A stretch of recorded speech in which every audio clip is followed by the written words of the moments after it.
नमस्कार, आप सभी का स्वागत है इस बुलेटिन में। मैं हूं आपके साथ शालिनी राणा। शुरुआत करेंगे बुलेटिन की। मुख्यमंत्री योगी आदित्यनाथ ने प्रयागराज में कहा कि माघ मेला में संतों और श्रद्धालुओं को बेहतर सुविधाएं और सुरक्षा प्रदान की जाएगी। सिंचाई विभाग बाढ़ नियंत्रण और पेयजल आपूर्ति सुनिश्चित करेगा। स्वास्थ्य सेवाओं के लिए अस्पताल, हेल्प सेंटर और एम्बुलेंस उपलब्ध रहेगी।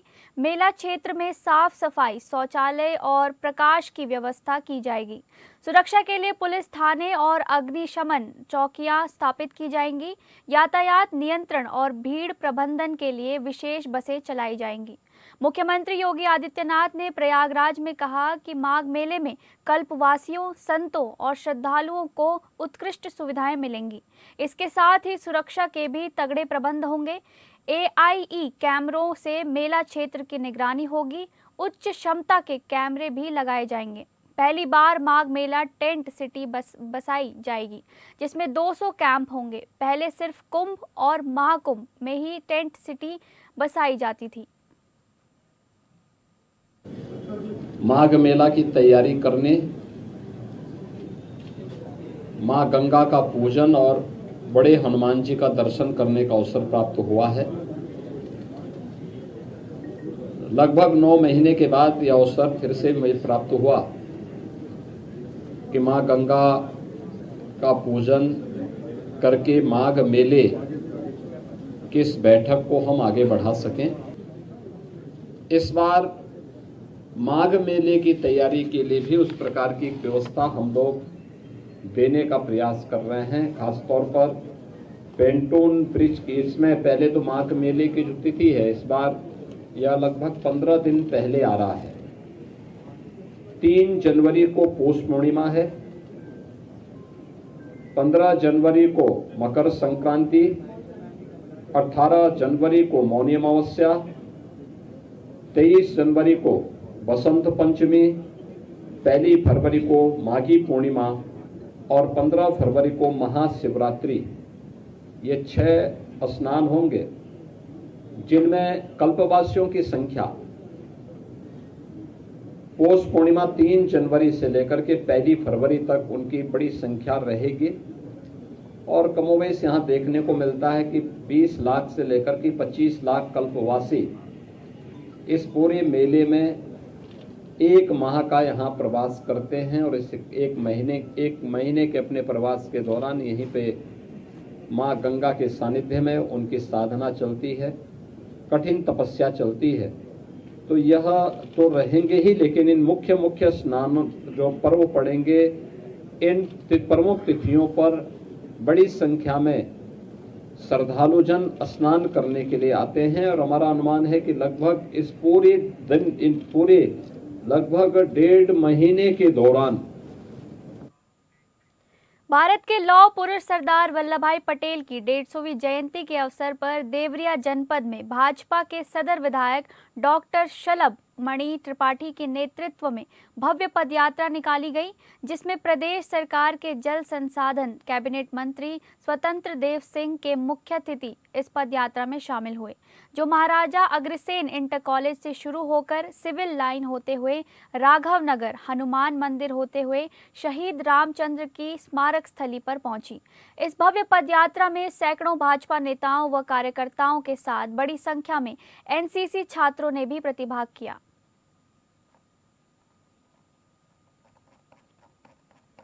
एक बार फिर से आपको बता दें, भारत के लौह पुरुष सरदार वल्लभ भाई पटेल की 150वीं जयंती के अवसर पर देवरिया जनपद में भाजपा के सदर विधायक डॉक्टर शलभ मणि त्रिपाठी के नेतृत्व में भव्य पदयात्रा निकाली गई, जिसमें प्रदेश सरकार के जल संसाधन कैबिनेट मंत्री स्वतंत्र देव सिंह के मुख्य अतिथि इस पदयात्रा में शामिल हुए, जो महाराजा अग्रसेन इंटर कॉलेज से शुरू होकर रामचंद्र की स्मारक स्थली पर पहुंची।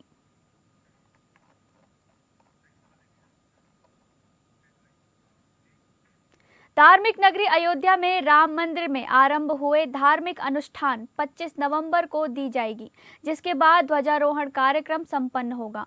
इस महत्वपूर्ण आयोजन में शामिल होने वाले लगभग 7,000 अतिथियों की सुरक्षा कर्मियों और श्रद्धालुओं के लिए ट्रस्ट बड़े स्तर पर तैयारी कर रहा है। वहीं आयोजन की व्यवस्था प्रभारी गोपाल जी राव ने बताया कि आने वाले विशेष अतिथियों के लिए 10,000 प्रीमियम प्रसाद बॉक्स भी तैयार किए जा रहे हैं। इन डब्बों में उच्च गुणवत्ता वाले देसी घी के लड्डू पैक किए जाएंगे, जिन्हें ध्वजारोहण कार्यक्रम में शामिल विशिष्ट जनों के बीच वितरित किया जाएगा। श्रद्धालुओं के लिए 50 क्विंटल लड्डू प्रसाद तैयार किया जा रहा है। मंदिर ट्रस्ट की ओर से बनने वाले इन देसी घी के लड्डुओं को स्वच्छता और गुणवत्ता के विशेष मानकों के अनुसार तैयार कराया जा रहा है। बता दें कि ट्रस्ट की ओर से प्रसाद वितरण किया जाएगा और कुछ बाहरी संस्थाओं के द्वारा भी प्रसाद का निर्माण करवाया जा रहा है। श्री राम जन्मभूमि मंदिर का निर्माण पूर्णता की ओर है।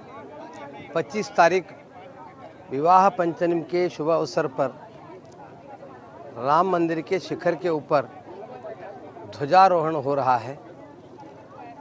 इस शुभ अवसर पर विशेषतः पूर्वी उत्तर प्रदेश से 7,000 अतिथि आ रहे हैं, इस कार्यक्रम के साक्षी बन रहे हैं। तो इस संदर्भ हमारे लिए बहुत आनंद का क्षण है और आने वाले सभी अतिथियों के लिए हम प्रसाद देंगे, भगवान का प्रसाद देंगे। उसके लिए प्रसाद तैयार हो रहा है, लड्डू। दिव्यांगजन सशक्तिकरण को मजबूत आधार देने के उद्देश्य से एक दिवसीय सेमिनार का आयोजन किया गया, जिसमें मुख्य अतिथि के तौर पर मुख्यमंत्री के सलाहकार अवनीश अवस्थी शामिल हुए। कार्यक्रम में प्रदेश के सभी जिलों से आए मुख्य चिकित्सा अधिकारियों और हेल्थ एक्सपर्ट्स ने हिस्सा लिया। सेमिनार में दिव्यांगजनों के बेहतर पुनर्वास, स्वास्थ्य सेवाओं की उपलब्धता, आधुनिक सहायक उपकरण, रोजगार प्रशिक्षण और समाज में उनकी सक्रिय भागीदारी जैसे विषयों पर विस्तृत चर्चा हुई। विशेषज्ञों ने दिव्यांगजनों से जुड़े स्वास्थ्य मानकों को बेहतर करने, जिला स्तर पर कैंप बढ़ाने और सरकारी योजनाओं को तेजी से लाभार्थियों तक पहुंचाने के लिए महत्वपूर्ण सुझाव दिए।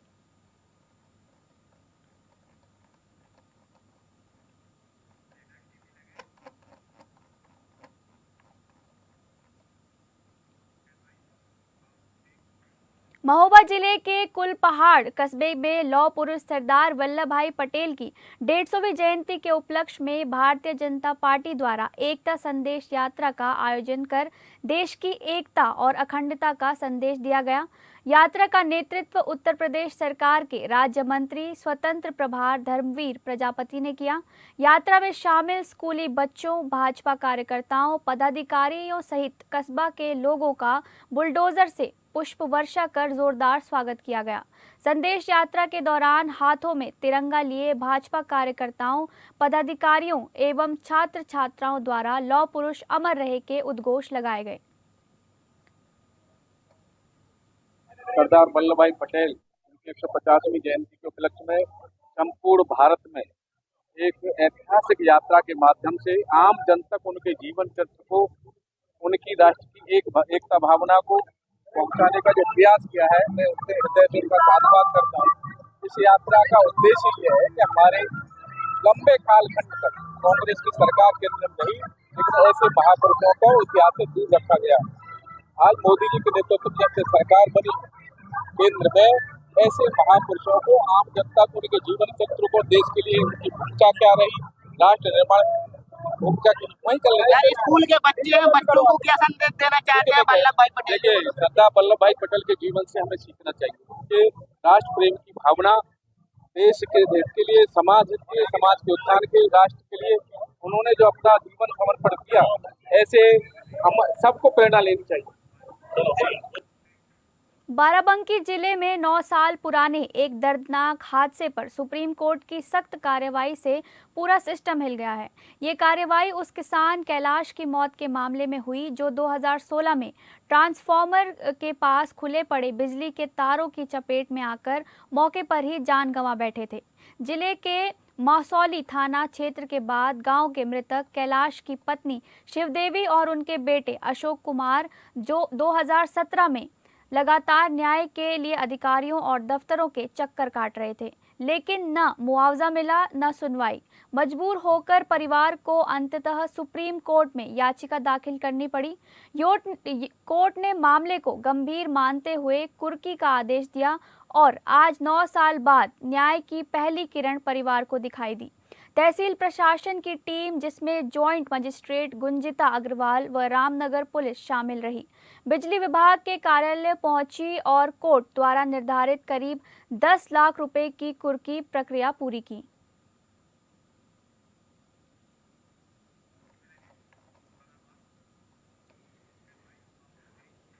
मुरादाबाद बिलारी के गांव ग्वालखेड़ा में वाहिद एवं उसके अन्य साथियों पर दलित के मकान पर बुलडोजर चलाकर मकान गिराने का आरोप लगा है। पीड़ित इंद्रपाल जाटव ने कोतवाली बिलारी एवं एसडीएम बिलारी को शिकायत पत्र देकर कार्रवाई की मांग की है। दलित इंद्रपाल ने बताया कि अपनी पत्नी के साथ अपने मकान में सो रहा था। उसी वक्त किसी मशीन के चलने की तेज आवाज आई। गेट खोलकर बाहर देखा तो जेसीबी मशीन से मेरे मकान को गिराया जा रहा था। पीड़ित ने समझदारी दिखाते हुए विकलांग पत्नी को गोद में उठाकर बाहर की ओर भागा और अपनी जान बचाई। बाहर निकलते ही जेसीबी मशीन ने घर को चंद मिनटों में ही ध्वस्त कर दिया। पीड़ित ने कहा कि आरोपी वाहिद जेसीबी के पास अपनी गाड़ी व अन्य साथियों के साथ खड़ा था। सर, हमारी समस्या ये थी कि हमने अपना खेत जो कुछ बेचा था, कुछ अपने उपयोग के लिए रखा था। उसमें हमारा को झगड़ा हो गया उस भाई से। उसने हमारे हमें लभी लड़कों के लिए दान कर दी थी। उस पर जो है उन्होंने जबरिया दूसरे हमारे भतीजे से अपने नाम पर करा कर और उस पर जो मुकदमा चालू हो गया। हम जब कमजोर पड़ गए तो मुकदमा से हमें आदेश मिल गए उपयोग को वो करने के। उसके बाद भी उन्होंने हमारी रात 7:30 लगभग 8 बजे के आसपास में उसे जेसीबी लाकर जो फंसा दिया। मैं मेरी विकलांग बीवी। सतवीर जी, कहाँ रहते हैं आप? ग्वालखेड़ा। क्या मामला आपका? मेरा मामला ये है, मेरे भाई से भेला पुचकाकर मेरे हिस्से की जमीन 210 गज एक्स्ट्रा बिकवाली। मेरे भाई ने अपने हिस्से की 3 साल पहले, लगभग 3-4 साल पहले अपने हिस्से की बेच चुका था वो, और उसे बहला पुचकाकर दाखिला खारिज उससे हुआ, उसका करवाया ना जमीन का। उसका नाम फर्द में चल लिया था। फर्द के जरिए से, मतलब नाम के जरिए से 210 गज और एक्स्ट्रा बिकवा दी। तस्वीर मुरादाबाद के बिलारी तहसील के गांव ग्वालखेड़ा की है। जिस प्रकार से एक सोशल मीडिया में वीडियो वायरल हुआ कि एक दलित का मकान एक वाहिद नाम के व्यक्ति ने रात में जाकर जेसीबी मशीन से तोड़वा दिया। उसकी सच्चाई जानने हम लोग उसी जगह पर गए, उन पीड़ितों से बात की और उन्होंने पूरी अपनी बात एपीएन से खास बातचीत करते हुए बताया। उन्होंने कहा कि हमारे द्वारा कुछ एक जमीनी विवाद चल रहा था, जो इसका मामला कोर्ट में विचाराधीन था, लेकिन वाहिद नाम के व्यक्ति ने रात में जेसीबी मशीन लाकर पीछे से हमारे मकान को तोड़वाने का काम कर दिया। उसके बाद परिजनों को जैसे ही जेसीबी मशीन की आवाज आती है, वो परिजन उसमें से बाहर निकलते हैं। यानी पैरालाइज उनकी पत्नी होती है और एक इंद्रपाल नाम का व्यक्ति होता है, जिसकी वो जगह बताई गई। इंद्रपाल ने बातचीत करते हुए ये भी बताया कि हमें इसमें जेसीबी से मकान गिराकर छत के नीचे दबाकर मारने की कोशिश की गई। यानी कि पुलिस को इस मामले की शिकायत दी है। कार्रवाई की बात पुलिस की तरफ से की गई है। भाई एसडीएम बिलारी को भी इस मामले की जानकारी दी गई है, लेकिन अभी तक 3 दिन बीत जाने के बाद अभी समाधान नहीं हो पाया है। ऐसे में जो दलित समुदायों के लोग हैं, उनके बीच आक्रोश है। लगातार अधिकारी इस मामले में जांच की बात कर रहे हैं। अब देखना ये होगा कि इंद्रपाल को जिस प्रकार से मारने की कोशिश की गई उसके मकान में दबाकर, ऐसे जो अपराधी हैं, ऐसे जो आरोपी हैं, उन लोगों पर किस प्रकार से कार्रवाई की जाएगी, ये एक बड़ा सवाल है। फिलहाल हम आपको बता दें, वाहिद जिसका नाम है, उस व्यक्ति का सीधे सीधे नाम खोला गया है। ऐसे में अभी तक ना ही वो जेसीबी थाने तक आई है, ना ही एसडीएम ने कोई बड़ी संज्ञान लिया है। अब देखना ये होगा कि वाहिद पर कोई बड़ी कार्रवाई की जाती है, और कार्रवाई की जाएगी तो कितने समय में उसे जेल भेजा जाएगा, एक बड़ा सवाल है। फिलहाल पीड़ित परिवार ने तहसील में और थाने में वाराणसी जनपद के रोहनिया थाना अंतर्गत एएनटीएफ, एफएसडीए और पुलिस की तरफ से बड़ी कार्रवाई करते हुए 93,000 कोडेन युक्त कफ सिरप बरामद किए गए हैं। ये कफ सिरप जिम के बेसमेंट स्थित एक गोदाम से बरामद किए गए। मौके से पुलिस द्वारा एक केयरटेकर को गिरफ्तार किया गया है। ये गोदाम महेश सिंह नामक व्यक्ति का बताया जा रहा है। कार्रवाई के बाद पूरे जनपद में मानो हड़कंप की स्थिति मच गई। वाराणसी पुलिस कमिश्नर के डीसीपी प्रमोद कुमार द्वारा दी गई जानकारी के अनुसार वाराणसी के रोहनिया थाना अंतर्गत भदवर क्षेत्र में 93,000 अवैध कफ सिरप बरामद किया गया है।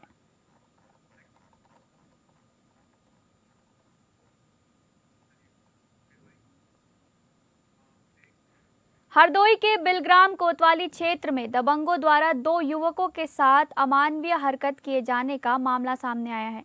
आरोप है कि दबंगों ने दोनों युवकों को रोमियो बताकर जबरन उनके बाल काट दिए। दबंग यही नहीं रुके बल्कि दोनों युवकों को पिटाई भी की। इस पूरी घटना का वीडियो सोशल मीडिया पर तेजी से वायरल हो रहा है, जिसमें दोनों युवकों के साथ की गई बदसलूकी साफ दिख रही है। वीडियो वायरल होने के बाद क्षेत्र में सनसनी फैल गई। बताया जा रहा है कि पूरी घटना बिलग्राम कोतवाली क्षेत्र के अंतर्गत हुई है।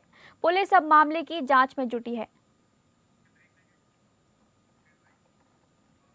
मैनपुरी में गाड़ी खड़ी करने को लेकर पड़ोसियों में विवाद से हुआ था मामला शुरू। विवाद इतना बढ़ गया कि पड़ोसी दबंगों ने श्याम सिंह के परिवार पर लाठी डंडों से हमला कर दिया। खुलेआम दबंग हमला करते हुए वीडियो में नजर आ रहे हैं। पुलिस ने दबंगों पर कार्यवाही न करके पीड़ित पक्ष पर ही कार्यवाही की। दबंगों पर पहले से कई मुकदमे दर्ज हैं। पीड़ित ने कुसमरा चौकी पुलिस पर कार्रवाई न करने का आरोप लगाया। थाना किशनी चौकी कुसमरा क्षेत्र में नगला मनी की घटना है।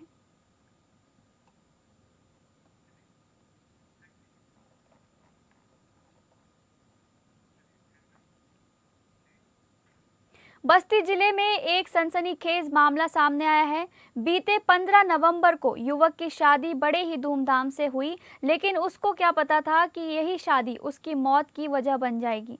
जिस लड़की को उसने गोंडा जनपद से शादी कर घर लाया था, उसी ने अपने पति की हत्या की साजिश रच डाली।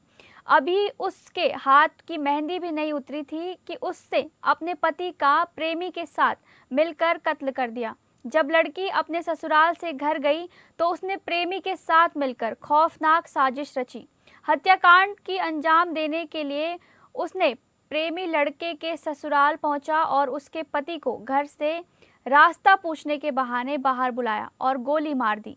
बता दें कि बस्ती जिले के परसरामपुर थाना के बेदीपुर गांव में अनीस नाम के व्यक्ति को गोली मार दी गई।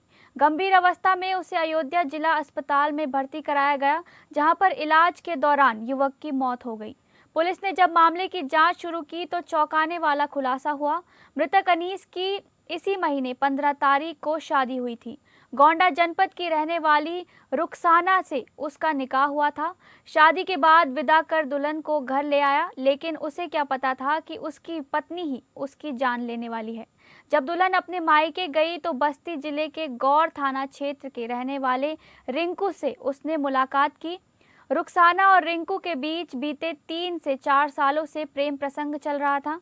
रुखसाना अनीस से शादी नहीं करना चाहती थी, लेकिन घर वालों ने उसकी शादी अनीस से करा दी थी। इसके बाद रुखसाना अपने प्रेमी रिंकू से अपने पति अनीस की हत्या की साजिश रची, जिसके बाद रिंकू अपने साथी शिव के साथ रुखसाना के ससुराल पहुंचा। अनीस को रास्ता पूछने के बहाने बुलाकर गोली मार दी और फरार हो गए।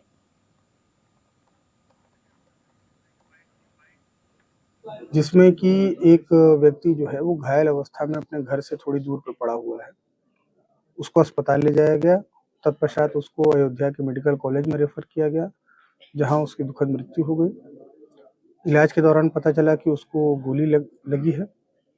इस सूचना पे हम सभी लोग वहां मौके पे पहुंचे। हमारी फील्ड यूनिट, डॉग स्क्वाड सभी ने मुआयना किया और मृतक जो है वो अनीस नाम का व्यक्ति था, जिसकी शादी अभी 13 तारीख को ही हुई थी इसी महीने। और इसमें प्रकरण पूरा ये निकल के आया कि इस महिला की जो उसकी पत्नी थी, उसके पहले ही एक व्यक्ति रिंकू कनौजिया, जो कि थाना गौर क्षेत्र का रहने वाला है, उससे संबंधित है। जब इन लोगों की शादी नहीं हो पाई तो उसके बाद इन लोगों ने प्लान बनाया कि जो पति है अनीस, उसकी हत्या कर दी जाए। इसी क्रम में प्रायोजित ढंग से परसों जो है वो महिला रुखसाना जो है वो चली गई अपने ननिहाल। उसके बाद ये जो रिंकू कनौजिया है ये घर पर आया देवरिया जिले के खामपार थाना क्षेत्र के सरिया गांव में बाइक सवार बदमाशों ने 20 वर्षीय युवक को गोली मारकर गंभीर रूप से घायल कर दिया। वारदात के बाद बदमाश मौके से फरार हो गए, जिससे गांव में तनाव फैल गया और भारी भीड़ जमा हो गई। सरिया गांव निवासी जाहिद अंसारी किसी काम से गांव के पास गए थे। इसी दौरान बाइक पर सवार 3 युवक वहां पहुंचे। उन्होंने पहले जाहिद से विवाद किया और फिर पेट में गोली मार दी, जिससे वह लहूलुहान होकर जमीन पर गिर पड़ा। घायल युवक को तुरंत प्राथमिक स्वास्थ्य केंद्र भाटपार रानी ले गए, जहां चिकित्सकों ने प्राथमिक उपचार गंभीर हालत को देखते हुए उसे महर्षि देव बाबा मेडिकल कॉलेज देवरिया रेफर कर दिया।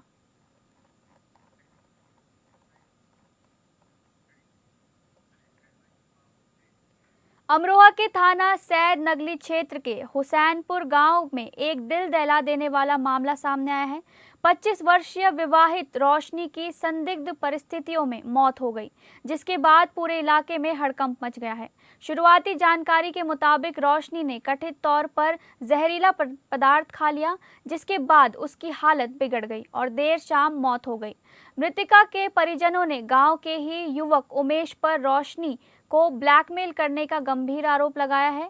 परिजनों का कहना है कि उमेश लंबे समय से रोशनी को परेशान कर रहा था, जिससे वह मानसिक तनाव में थी। दबाव व धमकियों के चलते उसने एक कदम उठाया। घटना की सूचना मिलते ही थाना सैद नगली पुलिस मौके पर पहुंची और मामले की जांच शुरू कर दी। पुलिस ने शव को कब्जे में लेकर पोस्टमार्टम के लिए भेज दिया है।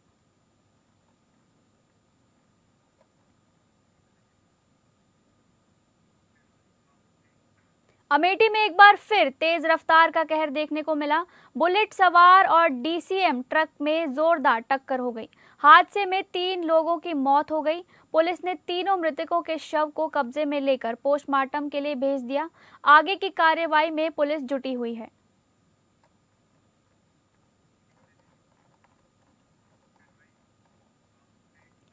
पीलीभीत जनपद के ललौरी खेड़ा पुलिस चौकी क्षेत्र के बरेली पीलीभीत नेशनल हाईवे पर सुबह सुबह तेज रफ्तार व लापरवाही के चलते दिल्ली से वापस चल रही पीलीभीत डिपो की एक रोडवेज बस सड़क किनारे खड़े एक भूसी से भरे ट्रक में जा घुसी, जिसमें रोडवेज बस में सवार लगभग 12 यात्रियों को गंभीर चोटें आई और सूचना पर पहुंची थाना जहानाबाद पुलिस ने बस में सवार सभी घायलों को इलाज के लिए जिला अस्पताल भेज दिया है। वहीं के अलावा पीलीभीत जहानाबाद हरिद्वार नेशनल हाईवे पर सड़क किनारे खड़ी एक मैली से भरी ट्रैक्टर ट्रॉली में तेज रफ्तार लकड़ी से भरी डीसीएम ने टक्कर मार दी है, जिसमें डीसीएम चालक गंभीर रूप से घायल हो गया है। सड़क पर दुर्घटना होने के कारण सड़क के दोनों ओर काफी लंबा जाम लग गया है।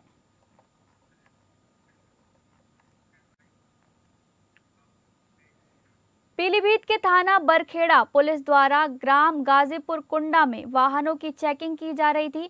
चेकिंग के दौरान पुलिस की बदमाशों के साथ मुठभेड़ हो गई। पुलिस मुठभेड़ में एक बदमाश के पैर में गोली लगने से वो घायल हो गया, जबकि दूसरा मौके से फरार हो गया, जिसकी तलाश जारी है।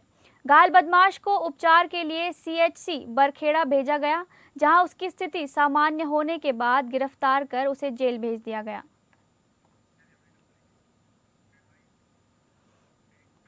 फिलहाल इस बुलेटिन में बस इतना ही। नमस्कार।